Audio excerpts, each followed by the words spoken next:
Bom dia, irmãos, meus queridos.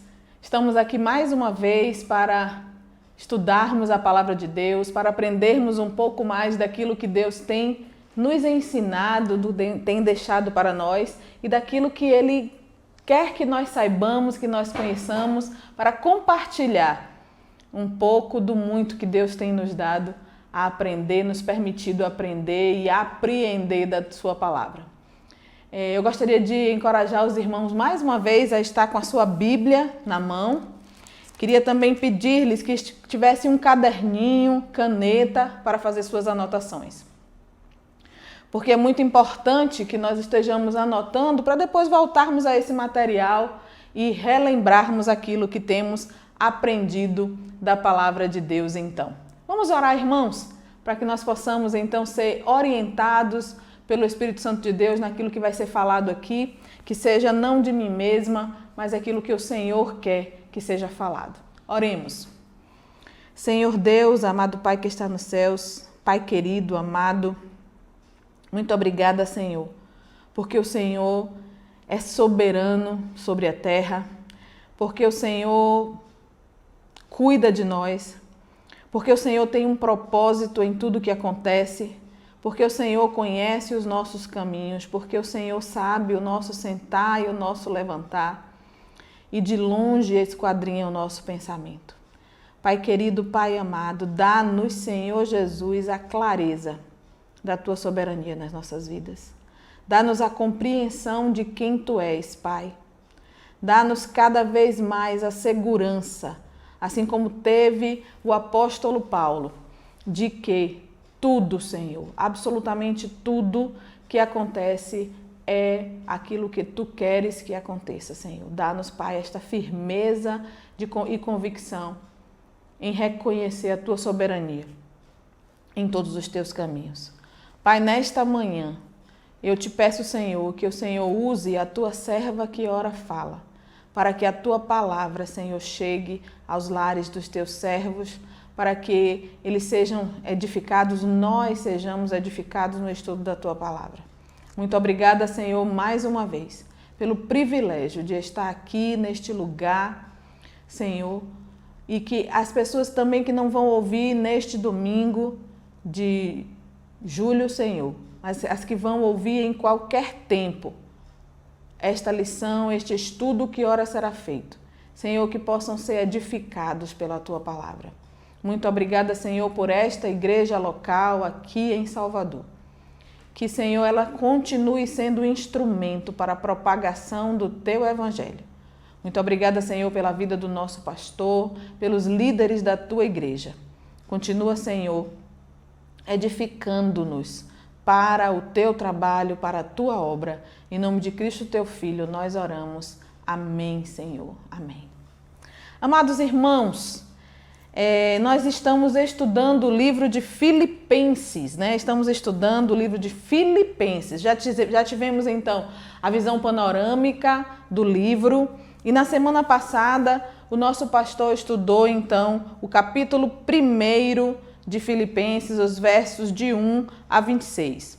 Nós gostaríamos, irmãos, então, hoje de retornar um pouco, estudar algumas coisas muito preciosas que o apóstolo Paulo nos deixa no texto do capítulo 1 ainda, versos 12 até o verso 26, que tem falado muito aos nossos corações, porque é um texto de uma riqueza tão profunda. E ajudados também pelos comentários que nós temos estudado, para compartilhar com os irmãos aquilo que Deus nos tem dado a conhecer.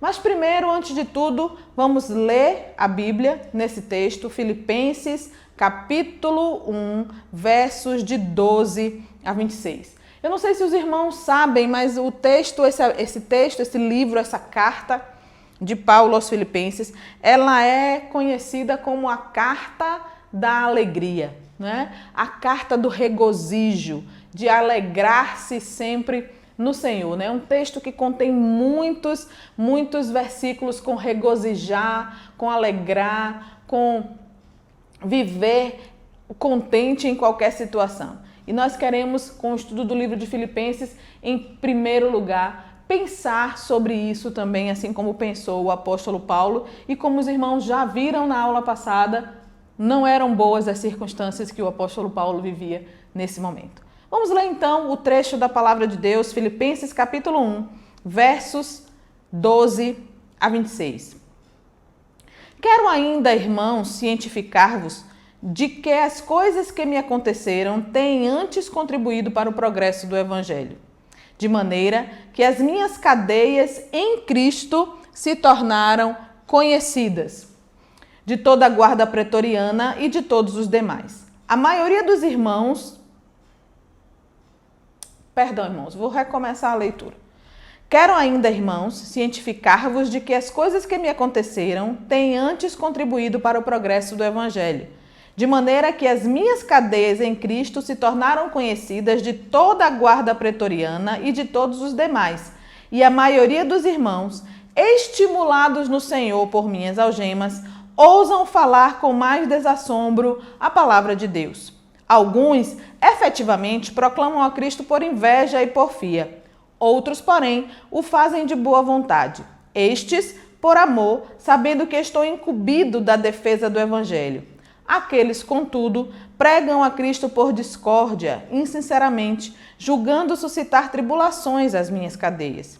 Todavia, que importa? Uma vez que Cristo, de qualquer modo, está sendo pregado, quer por pretexto, quer por verdade, também com isto me regozijo. Sim, sempre me regozijarei, porque estou certo de que isto mesmo, pela vossa súplica e pela provisão do Espírito de Jesus Cristo, me redundará em libertação. Segundo a minha ardente expectativa e esperança de que em nada serei envergonhado, antes, com toda a ousadia, como sempre também agora, será Cristo engrandecido no meu corpo, quer pela vida, quer pela morte, porquanto para mim o viver é Cristo e o morrer é lucro. Entretanto, se o viver na carne traz fruto para o meu trabalho, já não sei o que hei de escolher. Ora, de um e outro lado estou constrangido, tendo o desejo de partir e estar com Cristo, o que é incomparavelmente melhor. Mas, por vossa causa, é mais necessário permanecer na carne. E convencido disto, estou certo de que ficarei e permanecerei com todos vós para o vosso progresso e gozo da fé, a fim de que aumente, quanto a mim, o motivo de vos gloriardes em Cristo Jesus pela minha presença de novo convosco. Amados irmãos, observem no início desse texto que o apóstolo Paulo fala na progressão do Evangelho. Ele diz no versículo 12: quero ainda, irmãos, cientificar-vos de que as coisas que me aconteceram têm antes contribuído para o progresso do Evangelho. Para o apóstolo Paulo, nada mais importava além da pregação do Evangelho. E quando eu digo nada mais importava, não estamos falando em absoluto da vida de pessoas, mas o alvo do apóstolo Paulo, aquilo que era o seu propósito em vida, era a pregação do Evangelho. Então, ele não está preocupado se ele está feliz ou não. Ele não está preocupado se ele está em liberdade ou em cadeias no termo físico, mas ele está preocupado que o Evangelho esteja sendo pregado, porque ele se preocupa em engrandecer Cristo. Muitas vezes, amados, nós estamos preocupados buscando a felicidade, correndo atrás da felicidade, mas nós nos esquecemos que a felicidade é estar em Cristo, que a felicidade é engrandecer, é glorificar o nome de Jesus Cristo, que a felicidade é o progresso, felicidade para nós é o progresso do Evangelho.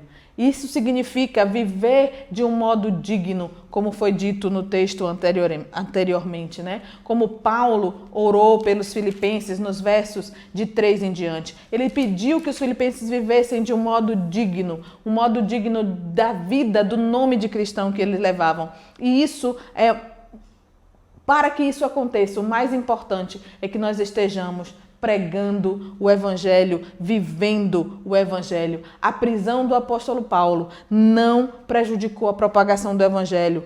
Pelo contrário, ao invés de ele ficar tristonho, ao invés de ele dizer, eu fiz tudo por Deus, por Cristo, pelo evangelho e agora eu estou em cadeias, mas pelo contrário, Paulo entende que a sua prisão abriu oportunidades que talvez não fossem alcançadas se ele estivesse em liberdade. A prisão de Paulo foi uma estratégia de Deus. Parece duro, né, irmãos? Dizer, mas Deus vai fazer isso, Deus vai... Irmãos, o propósito de Deus é a pregação do evangelho. Ele quer que todos conheçam o evangelho. Ele quer que todos tenham ouvido falar da mensagem de Cristo, que transforma, que salva, que liberta. Então, Paulo fala sempre da sua alegria independente das circunstâncias, porque Paulo entende que o evangelho era mais importante do que ele mesmo. Paulo entende que o evangelho é o oxigênio que o faz viver. Paulo entende que o evangelho é o presente de Deus para a humanidade, que o evangelho é a proclamação da palavra e é a revelação da pessoa de Cristo e por isso é algo de extrema importância para Deus e para o plano de Deus. É a propagação do evangelho. E Paulo, então, pensa em algumas verdades a esse respeito. Em primeiro lugar, em relação ao passado, né? Paulo não se concentra em seu sofrimento. Ele não vê os eventos passados, os eventos pelos quais ele passou, como se fosse obra do acaso. Ele não vê esses eventos passados como se fossem coisas das mãos dos homens. Ele não vê como fúria de Satanás na vida dele, mas ele vê tudo isso sob a ótica da soberania de Deus. Eu gostaria de ler para os irmãos aqui um trecho do comentário bíblico do pastor Hernandes Dias Lopes, quando ele fala sobre o sofrimento de Paulo, né? Sobre como ele foi, as coisas que aconteceram na vida dele, né? Fazer essa viagem rumo ao passado dele, como ele analisa esse passado, tudo que aconteceu na vida dele, e ele não vê isso como algo assim, os homens me perseguiram, ou Satanás se enfureceu porque eu estava pregando o evangelho, embora essas possam ter sido verdades, mas ele entende que a fúria de Satanás, a perseguição humana eram parte do projeto de Deus para a vida dele. Quando nós lemos o livro de Atos, nós vamos ver, primeiramente ele foi perseguido em Damasco, não sei se os irmãos vão lembrar, mas logo depois que ele foi salvo em Jesus Cristo no caminho de Damasco, ele é perseguido. Os crentes não acreditam que ele realmente tinha se convertido e aceito Cristo como Salvador, e ele é perseguido ali em Damasco, né? Depois ele foi rejeitado em Jerusalém. Quando ele foi para Jerusalém, os apóstolos disseram, Paulo, o perseguidor, não, nós não queremos ele em nosso meio. Em terceiro lugar, ele foi dispensado pelo próprio Deus, né? Em Atos capítulo 22, 17 a 21, Deus diz a ele, não é seu lugar aqui agora, né? Você pode voltar para casa, faça suas malas e volte para casa. E Paulo, ele ainda discute com Deus, não, Deus, peraí, não é bem assim não, eu tenho que fazer isso aqui. Vamos ver esse texto, Atos 22, 17 a 21, quando Paulo, né, ousa fazer essa discussão com Deus e dizer, não, Deus, não é bem assim. E Deus diz, é isso sim, Paulo, e ele tem que desistir do que ele pensava ser a vontade de Deus. Tendo eu voltado para Jerusalém, enquanto orava no templo, sobreveio-me um êxtase e vi aquele que falava comigo, apressa-te e sai logo de Jerusalém, porque não receberão teu testemunho a meu respeito. E eu disse, Senhor, eles bem sabem que eu encerrava em prisão e nas sinagogas, açoitava os que criam em ti. Quando se derramava o sangue de Estevão, tua testemunha, eu também estava presente, consentia nisso e até guardei as vestes do que o matavam. Mas ele disse, vai, porque eu te enviarei para longe aos gentios. Então Paulo queria fazer uma coisa e Deus claramente disse a ele, não é isso que eu quero que você faça. Em segundo lugar, ele foi esquecido em Tarso, né? Quando Deus manda, ele foge em Atos capítulo 9, ele é levado para a cidade dele. E aqui o pastor Hernandes Dias Lopes diz que ele ficou cerca de 10 anos em sua cidade, lá em Tarso, sem nenhuma projeção, fora dos holofotes, atrás das cortinas, em completo anonimato. Vamos lembrar, irmãos, que Paulo era um líder entre os fariseus.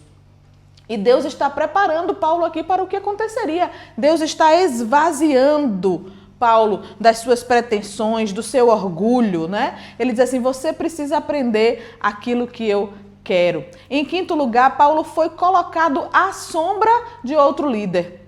Quando os líderes da igreja escolhem 2 pessoas para enviar em missões, logo ali que a gente chama as viagens de Paulo, o Espírito Santo não manda que chamem Saulo e Barnabé. O Espírito diz, convoca Barnabé e Saulo, né, para ser mandado. Então ele era o segundo naquele mandato, ele não era o primeiro. Em sexto lugar, ele foi apedrejado e arrastado como morto na cidade de Listra. Em Atos 14, 19, os irmãos vão ver isso. Ele foi barrado por Deus no seu projeto. Em Atos 16, ele queria ir para a Ásia e Deus diz, não. Paulo tinha uma agenda, mas a agenda de Deus era outra. Paulo teve que abrir mão da sua própria vontade para fazer a vontade de Deus, né? Ele foi barrado por Deus. Ele foi preso e açoitado com varas em Filipos, em Atos capítulo 16. Mesmo quando ele estava fazendo o que Deus queria. Não foi uma correção de Deus para Paulo ali, né? Ele estava na vontade de Deus e mesmo assim ele foi preso e açoitado. E em consequência disso, um carcereiro foi salvo, né? Ele foi escorraçado de Tessalônica e Bereia, Atos 17. Mas por onde ele passava, ele deixava o perfume do evangelho. Os espinhos o feriam, mas o perfume do evangelho permanecia. Em 10º lugar, ele foi chamado de tagarela em Atenas, né, na cidade da filosofia e das artes, ele foi chamado de tagarela. E na cidade de Corinto, onde ele trabalhou 18 meses para se autossustentar, ele foi considerado um impostor. As circunstâncias pareciam completamente desfavoráveis para Paulo, mas ele suporta tudo sem perder a alegria. Em 11º lugar, ele é preso em Jerusalém. Ele foi acusado em Cesareia, né? Em Cesareia ele estava levando ofertas de amor para os crentes pobres de Jerusalém. Quando ele foi preso no templo, os judeus armaram ciladas e o prenderam ali também, né? Ele foi acusado injustamente pelos judeus, usou o direito de cidadão romano para ser julgado em Roma. Aliás, ele não só desejava ir a Roma, mas também Deus o queria nessa cidade. Em 12º lugar, ele enfrenta um naufrágio, né? Todos nós já conhecemos a história do naufrágio quando ele estava indo para Roma. Então, Deus queria que ele estivesse em Roma. Não era de se esperar que essa viagem fosse tranquila e serena, mas não. Tem ali um naufrágio. E todas as pessoas são salvas, mas acontece que de todas as pessoas que estavam ali, uma víbora morde justamente Saulo. E as pessoas ao redor dizem, Paulo, e essas pessoas ao redor dizem, mas olha, todos nós fomos salvos e a víbora mordeu ele deve ser um assassino, alguma coisa deve estar acontecendo com ele. E aí, em vez de cair morto pelo veneno da cobra, da víbora, ele cura todos os enfermos da ilha, né? Mais uma vez, o evangelho de Deus é pregado através da vida de Paulo. Depois ele chega preso a Roma. Ele não chegou em Roma como um missionário importante, conhecido ali, mas ele chegou como um prisioneiro, sem pompa, sem comissão de recepção, sem holofotes. E Paulo fica frustrado? Paulo fica triste? Paulo fica, Senhor, eu fiz tanto pelo Senhor, e agora? Onde está a minha felicidade? Não, ao contrário disso, Paulo diz ainda aqui no versículo 12 que nós acabamos de ler, quero cientificar-vos de que as coisas que me aconteceram têm antes contribuído para o progresso do Evangelho.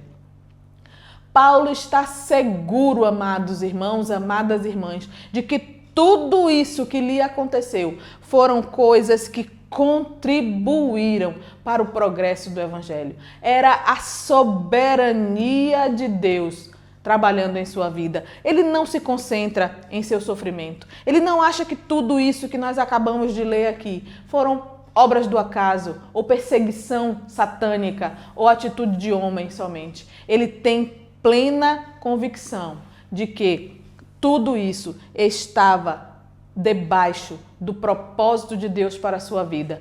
Paulo vê um propósito divino em tudo que lhe acontece. Ele vê no seu sofrimento como uma abertura para caminhos. Vamos pensar, irmãos, que se Paulo não estivesse em cadeias, muito provavelmente ele não teria condição de pregar a guarda pretoriana. Na aula passada, o pastor explicou sobre a questão da guarda pretoriana, a quantidade de soldados que existiam naquela guarda e como eles se revezavam naquela função ali de estar preso a um soldado, né? Estar ali cuidando daquele prisioneiro, o soldado preso ao prisioneiro.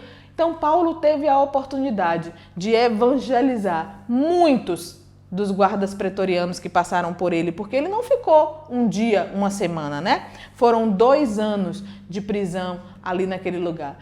E a gente entende como propósito de Deus que aquele que era evangelizado anunciava o evangelho a outros e a outros e a outros, e a verdade do evangelho ia se espalhando. Então, talvez se não tivesse em cadeias, Paulo não teria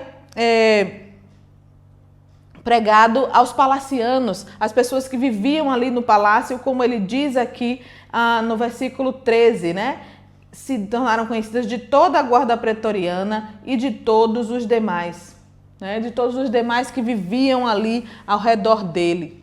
Além disso, irmãos, a prisão de Paulo estimula outros irmãos a pregarem o evangelho. Pense bem, né? Se fosse conosco aqui, poxa, mas aquele irmão ali, ele está sofrendo, ele tem uma doença terminal, mas ele sorri, ele prega o evangelho e eu estou aqui, não estou bem de saúde, não prego. Isso não nos estimula a pregar, ele nos estimula a ver Deus de uma forma diferente. Acontecia assim naquele tempo com o apóstolo Paulo. As pessoas viam Paulo em cadeias e diziam, puxa vida, eu estou aqui, eu estou bem, eu não prego, então eu vou pregar também. É fato que o apóstolo Paulo fala aqui que alguns pregavam por inveja ou por uma necessidade de contenda. E ele diz assim, mas isso não importa, o que importa é que a mensagem do evangelho esteja sendo pregada.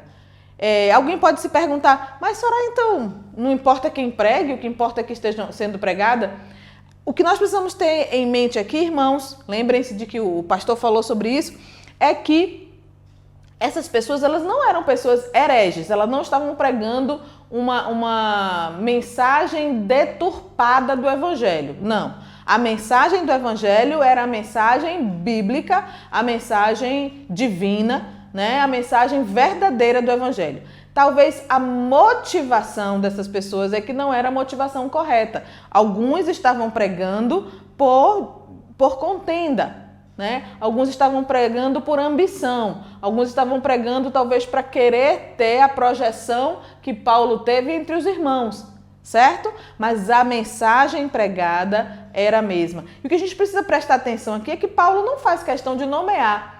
Lembra que em alguns lugares ele nomeia irmãos, né? Tem lugares que ele nomeia para elogiar e já houve irmãos que ele nomeou como o fujão, ou na vez que ele se desentende com João Marcos e ele não quer João Marcos no grupo. Então, em alguns momentos, ele cita os irmãos que estão agindo de forma que ele não gosta. Mas aqui ele não cita nomes, porque a prioridade de Paulo aqui não é falar dos que não estão fazendo o que é certo, mas dizer que o que importa é que o evangelho esteja sendo pregado. Então, vamos prestar atenção, irmãos, aqui que Paulo, ele não pensou em Cristo, ele não pensou no que estava ali acontecendo. O pastor Hernandes Dias Lopes usa a expressão de que ele não azedou por causa das cadeias, né? Ele não se tornou um homem amargo por causa das cadeias em que ele vivia. Ele não se lamentou durante esse período.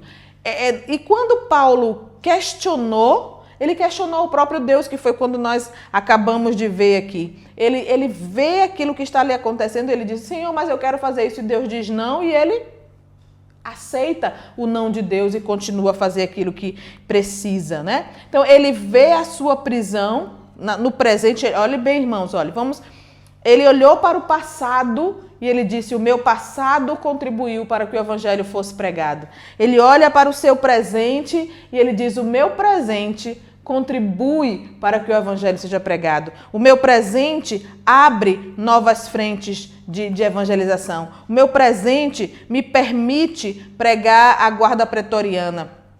O meu presente me permite pregar aos palacianos, né? E ele ainda tem a fonte de estímulo, né? Ele serve as cadeias de Paulo, como a gente já falou, foram estímulo para que os outros crentes pregassem também o evangelho, porque eles viam Paulo em cadeias, Paulo mesmo assim pregava, mas eles sabiam que a fonte do estímulo, na verdade, não era o apóstolo Paulo, mas a fonte do estímulo era o Senhor Jesus Cristo, porque eles viam que Paulo não desistiu, eles viam que Paulo não azedou, porque Paulo estava em Cristo, que a fonte, na verdade, era o Senhor Jesus Cristo. A nascente do estímulo era o Senhor Jesus Cristo. Mas por que esse estímulo? Porque Paulo permanecia com essa força. Porque Paulo continuava feliz e alegre. Porque Paulo tinha um propósito, que era a pregação do evangelho, que era anunciar o evangelho de Cristo, para que o evangelho se fizesse conhecido no mundo daquela época, né? E o resultado desse estímulo é que os irmãos ali em Roma, os irmãos em Filipos, continuassem pregando, né? Eles queriam realmente anunciar o evangelho. Mas, irmãos, apesar de Paulo ter dito aqui que o que importa é que o evangelho seja pregado, é necessário que nós hoje façamos uma avaliação do nosso próprio coração, né? Pregar o evangelho, sim, claro, é o principal, é importante. Mas qual é a nossa motivação para a pregação do evangelho? Eu faço para que as pessoas olhem para mim? Eu faço para que o meu nome seja conhecido? Podemos dizer que o importante, sim, é que o evangelho de Cristo esteja sendo pregado. Mas Deus conhece o meu coração, o seu coração. E Ele sabe quando nós fazemos algo por Ele, pelas razões para Ele, pelas razões erradas, irmãos. E nós precisamos fazer tudo para o Senhor, como para o Senhor, porque o Senhor conhece o nosso coração. Ele sabe aquilo que vai no nosso coração. Ele sabe aquilo que nos motiva para fazer. E a nossa motivação precisa estar no lugar certo, qual seja glorificar a Deus na nossa vida, fazer a vontade de Deus, buscar estar onde Deus quer que nós estejamos. Então, Paulo olhou para o passado e ele se alegrou com o seu passado porque ele tinha plena certeza de que o que lhe aconteceu foi a soberania de Deus. Paulo olhou para o seu presente, que não era uma situação agradável, e ele se alegrou na sua situação presente porque ele tinha certeza de que ele estava alcançando pessoas para a pregação do evangelho com a sua situação presente e estimulando outros cristãos com a sua situação presente. E para além disso, Paulo olha para o futuro, e ele olha para o futuro com alegria, porque ele olha com os olhos de Deus, porque ele vê aquilo que Deus quer que ele veja. Ele olha para o futuro com uma gloriosa certeza. Vamos ver, irmãos, o versículo 19. Olha o que ele diz. Porque estou certo de que isto mesmo, pela vossa súplica e pela provisão do Espírito de Jesus Cristo, me redundará em libertação. Paulo olha para o seu futuro com a certeza, amados, da libertação. E alguém pode dizer assim, Paulo estava pensando que ele ia ser liberto das cadeias que ele estava preso naquele momento? Irmãos, o que Paulo fala aqui não é de libertação das cadeias romanas, mas Paulo fala da libertação, da salvação em Cristo Jesus. Esta era a bendita, a ardente, a esperança que Paulo vivia, né? Ele não tinha medo, ele não tinha medo do futuro, ele não tinha medo da morte em hipótese alguma, ele não tinha medo de se tornar um mártir, porque ele sabia, ele tinha certeza da libertação. Paulo também, ele olhava para o futuro pela ótica dos irmãos que estavam ao seu redor. Paulo nunca foi uma pessoa egoísta, ele não pensava em si, né? Mas ele pensava em como ele podia fazer, de que forma ele podia viver para ajudar mais as pessoas que estavam ao seu redor, para edificar os crentes ao seu redor. E ele fez isso durante toda a sua vida, né? Paulo, irmãos, ele não é assim alguém que o sofrimento não é importante. Ele não é aquele tipo de pessoa que faz questão de sofrer, porque quanto mais sofrer, melhor. Ele não tem prazer no sofrimento. Ele não acredita que ele merece o sofrimento, mas ele é cristão. E ele acredita que o que lhe acontece é porque é plano de Deus que aconteça, né? É a plano de Deus que aquilo aconteça, né? Ele significa aqui, ó, quando ele fala em libertação, é a salvação em Cristo, é estar bem. Paulo tem confiança nessa libertação, porque a igreja orava por ele e porque o Espírito Santo de Deus está com ele o tempo inteiro. No versículo 20, então, Paulo, voltando, né? Então, Paulo olhava para o futuro com uma certeza, a certeza da libertação. Em segundo lugar, Paulo olhava para o futuro com uma expectativa. Verso 20. Segundo a minha ardente expectativa e esperança de que em nada serei envergonhado. Antes, com toda a ousadia, como sempre e também agora, será Cristo engrandecido no meu corpo, quer pela vida, quer pela morte. Então, Paulo tinha uma expectativa, e essa expectativa era uma expectativa esperançosa, né? Uma esperança de glorificar a Cristo. Esse era o desejo de Paulo. Ele não queria ser envergonhado. Ele diz assim, ó, em nada serei envergonhado, mas Cristo será engrandecido no meu corpo, ser glorificado. Ou seja, quer eu morra, quer eu viva, eu quero glorificar o nome do Senhor. Irmãos, como está a nossa vida? Será que nós pensamos assim como o apóstolo Paulo e dizer, não importa o que me aconteça, eu quero glorificar o nome de Jesus, eu quero que a minha vida glorifique o nome de Jesus, eu quero que as pessoas olhem para mim e lembrem de mim como alguém que viveu e morreu para a glória de Deus. Como é que as pessoas vão se lembrar de mim um dia? Como é que a minha vizinhança fala sobre mim? Como é que a minha família fala sobre mim? Será que eu glorifico a Deus no meu corpo? Paulo tinha esse desejo, não de ser alguém rico e famoso, nem mesmo de ser alguém feliz na forma de pensar humana, mas ele tinha o desejo de não ser envergonhado e de glorificar a Deus com o seu corpo, né? Ele queria glorificar a Deus tanto pela vida, glorificar a Cristo tanto pela vida como pela morte. Nós que somos de Cristo, se não glorificarmos a Deus em vida, a nossa vida terá sido vã. Nosso corpo é morada de Deus, é morada do Espírito Santo, ele pertence a Cristo. Não a nós mesmos, mas a Cristo. E nosso corpo precisa glorificar o Espírito. Precisa glorificar a Deus, precisa fazer a vontade de Deus em nosso corpo físico. Nós não somos aquelas pessoas que acreditam que o corpo é mau e deve ser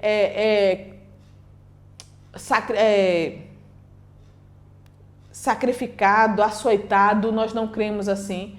Nós cremos que nós podemos e devemos glorificar a Deus no nosso corpo, mas não somente viver para glorificar a Deus, mas até na nossa morte. Nós precisamos também glorificar o nome de Cristo. E era essa a expectativa do apóstolo Paulo, de acordo com o versículo 20. E no versículo 21, ele justifica, né? Por que ele quer não ser envergonhado e glorificar a Cristo. E aí também esse texto é o texto chave da nossa lição. E às vezes muita gente não entende esse texto, mas Paulo diz: porque para mim o viver é Cristo e o morrer é lucro. Amados, essa é uma verdade que muita gente não compreende. O viver é Cristo e o morrer é lucro. Porque as pessoas que não creem em Cristo Jesus, as pessoas que não conhecem Deus como nós conhecemos, como a Bíblia o revela, elas não entendem a nossa maneira de viver. Elas procuram, elas só têm esta vida como parâmetro. E elas não têm um pensamento para além desta vida. Então, o que elas buscam é dinheiro, prazeres, felicidade aqui. E isso para elas é o máximo que se pode alcançar, né? Mas para nós que cremos que a vida é Cristo, não. Para nós, quando nós cremos que a vida é Cristo, nós queremos fazer a vontade de Deus aqui. Para nós, o sentido da vida não está em ter dinheiro somente, em ter lucro, em viajar, em passear. Isso faz parte da vida e nós não estamos menosprezando. É importante o lazer, a diversão, por isso Deus deixou para nós isso também, né? O próprio Jesus Cristo se divertiu, ele foi a festas, foi a festa de casamento, ele andou com seus amigos. Muito provavelmente ele sorriu e brincou com eles. Não é contra isso que nós estamos falando. Alegrar-se, divertirmos-nos com os nossos amigos e familiares faz parte dessa vida, mas esse não deve ser o nosso objetivo maior. Quando nós vivemos em Cristo, isso virá como consequência, né, de fazer a vontade de Deus. Paulo dizia que Cristo é razão de viver. Para Paulo, Cristo marcava o começo, o meio e o fim. É a inspiração da sua vida, né? Então, viver é Cristo. Viver é estar com Cristo, é ter Cristo na sua vida, é fazer a vontade do Pai. Isso é viver. Mas, ao mesmo tempo, Paulo também dizia que o morrer é lucro. Parece meio contraditório, não é?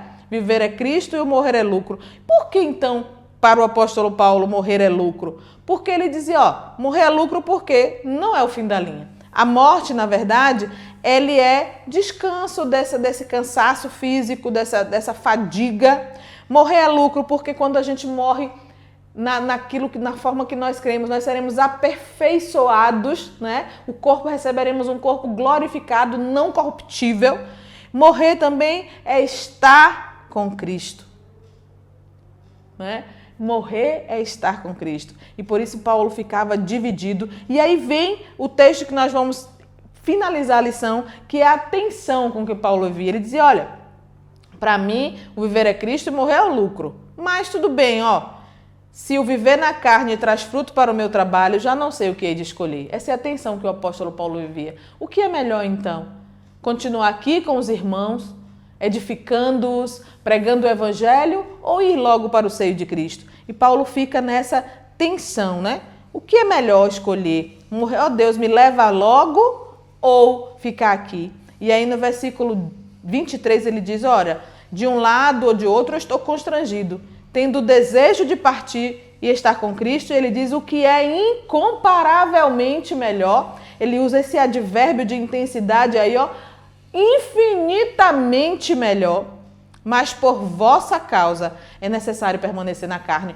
Quando Paulo fala aqui permanecer na carne, não é permanecer em pecado não, viu, irmãos? É permanecer nesse corpo físico, ou seja, permanecer vivo, né? Então Paulo fica nesse dilema, mas de uma certa forma ele diz, olha Deus, eu vou fazer a tua vontade, mas eu sei que o melhor mesmo seria estar com Cristo. E aí, a ideia para nós aqui é que a gente não vai fugir da vida, né? O cristão não é dado ao cristão tirar a sua própria vida, nem pedir a Deus que lhe leve, né? A não ser que seja numa intimidade tão grande com Deus que possa dialogar com ele no sentido de fadiga desta vida. Mas o cristão não foge da vida, amados, e nem tem medo da morte. Porque para o cristão, a morte é uma partida, é um ir, né? É uma união mais íntima com o Senhor Jesus Cristo. Morrer é estar com Cristo de forma mais íntima. Para nós cristãos, morrer significa levantar acampamento, desarmar a barraca, guardar na mochila e continuar a jornada para um ponto mais elevado. Morrer para nós é uma mudança de endereço somente. Vamos deixar esse endereço terreno e irmos nos encontrar com o Senhor Jesus Cristo. Morrer também pode ter o significado simplesmente de desatar as amarras do barco, soltar o nosso barco, o meu barquinho vai rumo ao porto seguro, né? Onde Cristo está. É uma viagem rumo à eternidade. Para nós cristãos, a morte é uma bênção, porque ela é estar com Cristo. E para nós cristãos, a morte é muito melhor, porque é infinitamente melhor, porque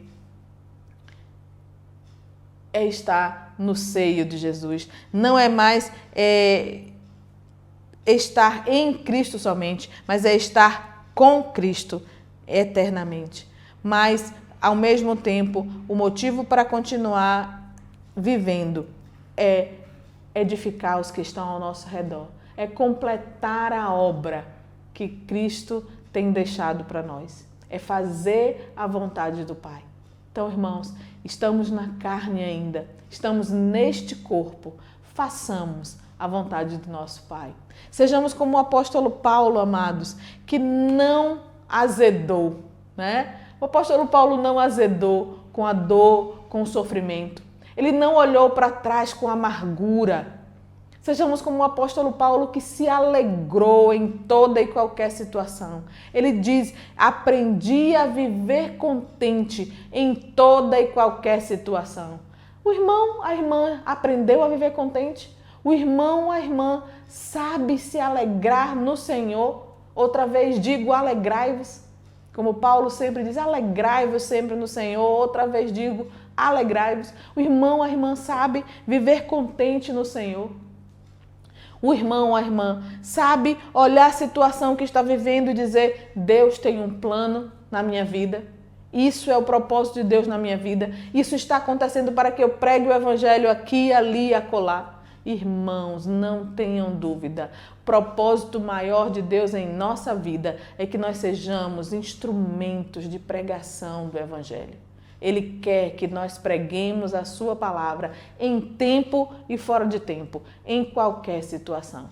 E nós possamos aprender com esse grande homem de Deus que deixou para nós grandes verdades e sermos servos de Deus, confiarmos na soberania de Deus, confiarmos que Ele é o único Deus eterno e que quando nós estamos com Ele, nele, tudo que acontece, um tio que aconteça, é porque é a sua vontade em nossa vida.